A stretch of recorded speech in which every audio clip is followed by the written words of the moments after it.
Donald Trump tient ses promesses et gracie plus de 1500 émeutiers condamnés pour avoir donné l'assaut sur le Capitole le 6 janvier 2021. Dans la région de Donetsk, en Ukraine, les nouvelles recrues de l'armée commencent une formation de 45 jours pour se préparer au combat contre les forces russes. Lourd bilan en Turquie où 76 personnes ont perdu la vie dans l'incendie d'un hôtel dans une station de ski. L'enquête et les interrogatoires ont commencé. L'aéroport de Rome-Fiumicino dévoile ses 55 000 panneaux solaires capables d'économiser 11 000 tonnes de CO2 par an.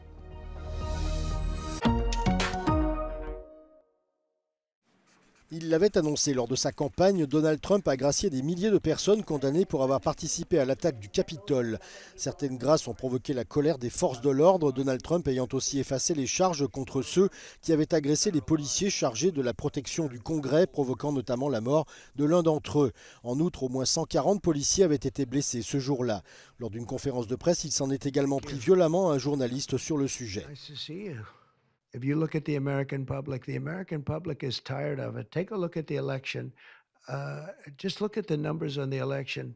We won this election in a landslide because the American public is tired of people like you that are just one-sided, horrible people in terms of crime. You don't talk about all the people that have been killed.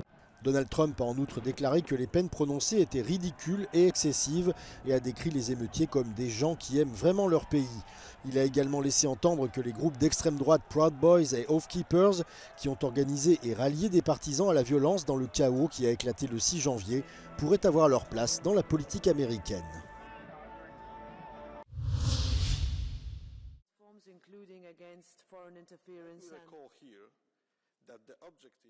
Liberté d'expression contre censure.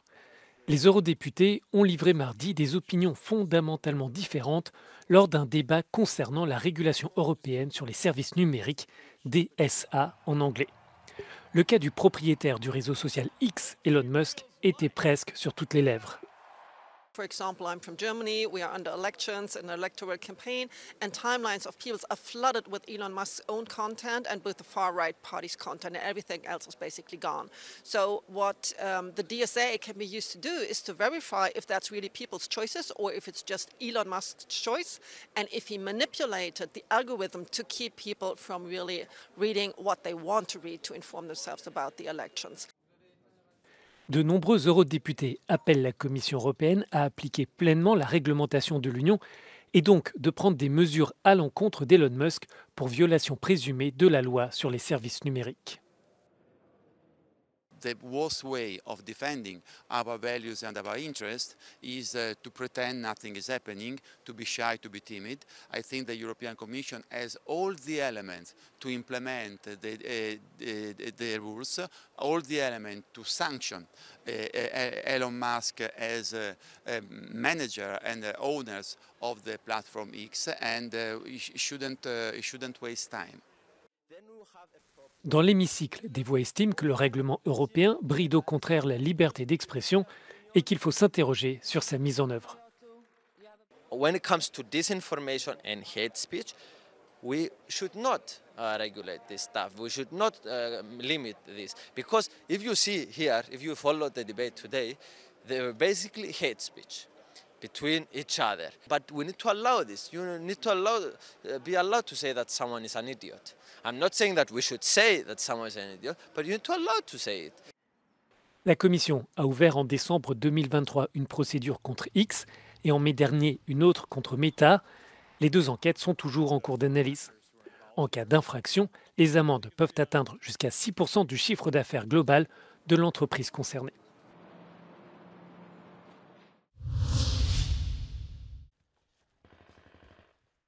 Dans la région de Donetsk, en Ukraine, les nouvelles recrues de l'armée commencent leurs exercices d'entraînement pour se préparer au combat sur la ligne de front contre les forces russes. La 24e brigade mécanisée d'Ukraine est composée de nouvelles recrues qui n'ont jamais combattu et d'autres qui ont été transférées des positions arrière pour s'entraîner au combat sur la ligne de front. Leur formation doit durer 45 jours. Elle est conçue pour couvrir tous les aspects de l'action tactique nécessaire sur le champ de bataille. À l'approche de la 3e année de guerre, l'avenir reste incertain pour Kiev, alors que le président américain Donald Trump prend ses fonctions. Celui-ci a déclaré aux journalistes que le président ukrainien Volodymyr Zelensky l'avait informé qu'il souhaitait conclure un accord de paix, exprimant l'espoir que son homologue russe fasse de même. Donald Trump avait promis pendant sa campagne électorale de mettre fin à la guerre dès le premier jour de son entrée en fonction. Depuis, il a fait marche arrière et a révisé son offre en proposant une période de 6 mois jugée plus réaliste. En attendant, la guerre continue de faire rage. L'Ukraine choisit alors de se préparer au pire et de s'assurer que ses troupes soient prêtes au combat. Au moins 76 personnes sont mortes dans l'incendie d'une station de ski dans la province de Bolu, au nord-ouest de la Turquie. Plus de 50 autres vacanciers ont également été blessés. Au moment des faits, l'hôtel recevait 230 personnes venues skier dans cette station très populaire dans le pays. L'incendie s'est déclaré au milieu de la nuit vers 3h30 du matin. Le président turc Recep Tayyip Erdoğan a présenté ses condoléances à ceux qui ont perdu leurs proches. Yakınlarını kaybeden vatandaşlarımızın derin bir teessür ve acı içinde olduklarını biliyoruz. Bu kardeşlerimizin acısını paylaşmak amacıyla bir günlük milli yas ilan edilmiştir. Les enquêteurs qui se sont rapidement mis au travail ont appréhendé 9 personnes qui sont actuellement interrogées. Le propriétaire de l'hôtel Grand Kartal où s'est produit le drame figure parmi elles. Les survivants et les témoins affirment que les alarmes incendie ne se sont pas déclenchées et que les personnes qui se sont échappées n'ont pu le faire qu'en sentant les odeurs de fumée. Beaucoup de victimes sont mortes asphyxiées et d'autres l'ont été en se jetant par les fenêtres du bâtiment, les escaliers étant impraticables. Ankara affirme qu'elle demandera des comptes à toutes les personnes responsables de cet accident. Şunu bir defa açık ve net söylemek durumundayım. Her ne surette olursa olsun, böyle bir facianın yaşanmasına sebep olanlar, ihmali ve kusuru olanlar hukuk önünde bunun hesabını vereceklerdir. Le gouvernement a nommé 6 procureurs pour mener l'enquête. L'incendie aurait débuté dans le restaurant de l'hôtel avant de se propager rapidement à l'ensemble du bâtiment construit essentiellement en bois.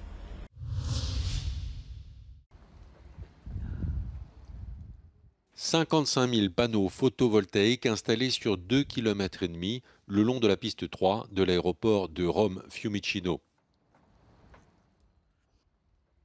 C'est le plus grand système photovoltaïque d'Europe. Le ministre italien de l'Environnement a inauguré ce parc dont l'ambition est d'économiser jusqu'à 11 000 tonnes de CO2 par an. C'est l'équivalent en Italie de la consommation annuelle de 30 000 foyers. È un impianto dimostrativo, però è come si può raggiungere il net zero nel momento in cui si raggiungerà, ma come si può intervenire in modo massiccio nella decarbonizzazione, ma non con un sacrificio, in realtà con un beneficio che significa essere più moderni, essere più neutri. Selon le ministre, bien d'autres terrains pourraient aussi être mis à profit. Tutte le aree ex cave, le aree tra autostrade e ferrovie, sono moltissime le aree in Italia che non hanno un'altissima valenza agricola e che possono essere utilizzate. Dans le secteur des transports, l'aviation est la deuxième source d'émissions de gaz à effet de serre. L'utilisation des terrains autour des pistes pour l'énergie photovoltaïque réduit la dépendance aux combustibles fossiles et contribue à la transition verte. È un settore che ha la sua impronta carbonica, è molto inferiore a tanti altri settori, ma soprattutto ha un carattere di essenzialità. Se il settore aereo è un settore hard to abate, come si dice, ma così essenziale, è importante trovare delle soluzioni e delle politiche di supporto. Le soluzioni sono queste, vuol dire transizione a fonti di energia rinnovabile, fotovoltaico in prima, e transizione all'elettrico di tutti i veicoli che si muovono all'interno dell'aeroporto. Questa prima tappa importante è soltanto la prima, che porterà un'infrastruttura a essere emissioni zero soltanto nell'arco dei prossimi 4-5 anni. L'aéroport de Rome-Fiumicino accueille 50 millions de passagers chaque année et il a été élu par ses pairs pour la 7e année consécutive le meilleur aéroport de sa catégorie. Les responsables espèrent en faire un modèle de croissance respectueuse de l'environnement.